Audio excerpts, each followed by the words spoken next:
जंगल में कालू कौवा और गौरी कौवी रहा करते थे। कालू कौवा तो शरारती था ही, मगर गौरी कौवी से ज़्यादा नहीं। गौरी कौवी बहुत ही ज़्यादा शरारती थी, वो हर किसी को तंग करती रहती थी। इस वजह से उसे गौरी कौवी कहा जाता था। वो बहुत ही ज़्यादा शरारती थी, किसी को भी तंग करने का मौका नहीं जाने देती थी। कालू कौवा इसकी इस आदत से बहुत ही ज़्यादा तंग था। वो ऐसे लोगों को परेशान करती जो बच्चे होते, कभी किसी की चीज़ें चुरा लेती तो कभी कुछ। सब बहुत ज़्यादा परेशान थे। कालू कौवे ने कहा, गोरी गोरी, तुम ऐसा बिल्कुल भी मत किया करो। तुम कितना तंग करती हो। मैंने तुम्हें इतनी दफ़ा समझाया है कि इतनी ज़्यादा शरारतीपन अच्छा नहीं होता। ये ना हो कि किसी दिन तुम्हें लेने के देने पड़ जाए। इस वजह से तुम मेरी बात मान लिया करो, मगर तुम हो कि सिर्फ अपनी ही करी जाती हो। कभी मेरी भी मान लिया करो। मैं भी तुम्हारे भले के लिए ही कहता हूँ। मेहरबानी करके ये शरारतीपन अपना छोड़ दो थोड़ा। अरे कालू, तुम इतनी ज्यादा बनो ना।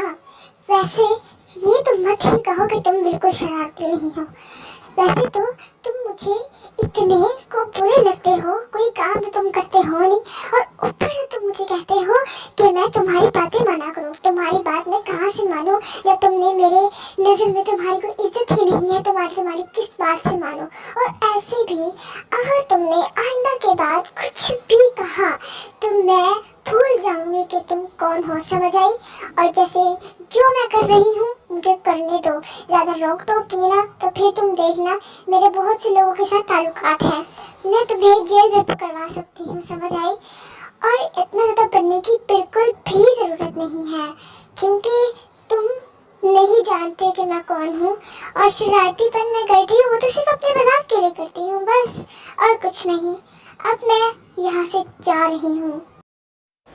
फिर वो गुस्से से चली जाती है। जब वो चली जाती है तो कालू कौवा अपने आप से ही कहता है, पता नहीं क्या बनेगा। मुझे तो कुछ समझ ही नहीं आ रहा। गोरी मुझे इतना गलत क्यों समझती है। मैं जो भी कहता हूँ उसकी भलाई के लिए ही कहता हूँ, मगर पता नहीं क्यों वो मेरी कोई बात नहीं समझती, ना ही कोई बात मानती है। मैं तो बहुत सा परेशान हूँ। मैं घर जाता हूँ अब। गौरी कौवी किसी को अपना शिकार बनाने की ताक में थी। वो फिर किसी शरारत का सोच रही थी कि अचानक वहाँ मिट्ठू तोता वहाँ से गुजरता दिखाई दिया। उसने उसके साथ शरारत करने का सोचा। जब वो आया उसने कहा, अरे तोते, तुम तो कितने ज़्यादा अच्छे हो। बात ये है कि मैं किसी दोस्त की ताक में हूँ।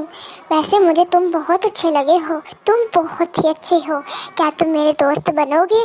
वैसे मैं ना नारियल का पानी लाई थी। मैंने कहा था कि मैं अपनी अम्मी से कहा था कि अपने दोस्त को दूंगी, लेकिन अम्मी को मैंने ये बताया ही नहीं कि मेरा कोई दोस्त है ही नहीं।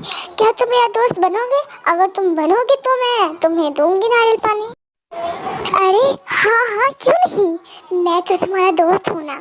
चलो ठीक है, हम एक काम करते हैं, तुम्हारे घर जाकर नारियल पानी पीते हैं।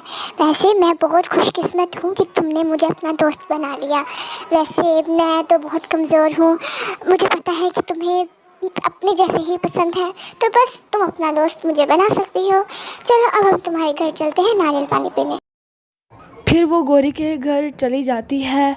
वो कहती है, मुझे उम्मीद है कि आपको मेरा घर बहुत ही ज़्यादा अच्छा लगा होगा तोती। वैसे आप जो मैंने आपके लिए नारियल पानी बनाया है, आप उसको नोश फरमाइए। ले, ये पानी पिए और ठंडी हो जाए। उसने नारियल पानी पिया और उसे कहा, अरे तुम तो बहुत ही ज़्यादा बुरी हो। तुमने तो मुझे कितना गंदा पानी दे दिया। ये तो करेले का पानी है। उम्मीद नहीं थी तुमसे ये। मैं तो मजाक कर रही थी। वैसे मुझे कोई शौक नहीं है तुम जैसों को अपना दोस्त बनाने का। मैं तो सिर्फ अपनी शरारत को आगे पहुंचाने की कोशिश कर रही थी। चलो जाओ यहाँ से, अपने घर रखने का कोई शौक नहीं तुम्हें। फिर वो अपने घर गुस्से से चली जाती है। अगले दिन गौरी कौवी फिर कोई नई शरारत की ताक में होती है कि उसे अचानक बहुत ही लजीज खाने की खुशबू आती है। वो उस खुशबू की तरफ जाती है तो वो देखती है कि चिंटू अपना अच्छा सा केक लेकर जा रहा होता है। वो कहती है कि अरे चिंटू, तुम तो मेरी दोस्त के बेटे हो, तो क्या तुम मुझे ये केक नहीं दोगे? मेहरबानी करके दो ना। अच्छा, तो आप ले सकती हैं, आपके लिए ही तो है। जब उसने वो खाया तो वो मिर्च से बहुत ज़्यादा परेशान हुई, क्योंकि उसमें बहुत ज़्यादा मिर्च। उसको उसके किए की सज़ा मिल गई। हमेशा उसका बदला मिलकर ही रहता है, चाहे कुछ भी हो जाए।